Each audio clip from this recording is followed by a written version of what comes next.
Assalamualaikum warahmatullahi wabarakatuh. Selamat pagi peserta didik SMK Pandu kelas 10 Teknik Otomotif.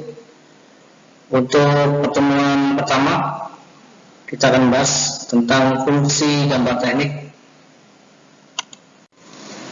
Fungsi gambar teknik antara lain: satu, gambar digunakan untuk menuangkan ide atau gagasan untuk pengembangan. Maksudnya adalah sebuah ide atau pemikiran itu yang ada di dalam angan-angan itu tidak bisa diketahui atau tidak bisa dilihat oleh orang lain, maka supaya ide itu bisa dilihat dan dimengerti oleh orang lain maka dituangkan ke dalam bentuk gambar. Yang kedua, sebagai bahan dokumentasi atau penyimpanan. Jadi ide tadi yang sudah digambarkan dalam kertas atau buku gambar itu disimpan sebagai dokumen yang penting gitu. Yang ketiga, sebagai bahasa teknik. Jadi gambar itu adalah sebagai bahasa teknik, yaitu menyatakan suatu maksud dan tujuan tertentu kepada orang lain sehingga gambar itu bisa dipahami, baik tulisannya, ukurannya maupun simbol-simbolnya bisa dimengerti dan dipahami oleh dan dibaca oleh orang teknik, seperti itu. Yang keempat, penyampaian informasi. Gambar teknik ini sebagai penyampaian informasi maksudnya adalah belum tentu yang orang yang memiliki ide atau yang membuat gambar itu bisa membuat produk dari hasil gambar untuk di dalam bentuk nyata, maka si penggambar itu akan menyampaikan kepada si produsen supaya gambar itu bisa dibentuk ke dalam bentuk nyata. Kemudian materi berikutnya yaitu tentang standarisasi gambar teknik. Standar gambar teknik merupakan suatu keseragaman untuk disepakati bersama. Tujuannya untuk menghindari salah pengertian dalam komunikasi teknik. Nah, standar itu biasanya dibuat memang supaya seragam, sama, ya. Jadi untuk gambar itu supaya misalnya SMK Pandu itu membuat gambar, siswanya membuat gambar, nah bagaimana gambar itu bisa dibaca oleh siswa dari SMK lain atau siswa seluruh Indonesia itu bisa membaca gambar siswa dari SMK Pandu. Nah, beberapa macam standar dalam gambar teknik. Nah, biasanya dalam satu negara itu juga ada standar bagaimana cara membuat gambar.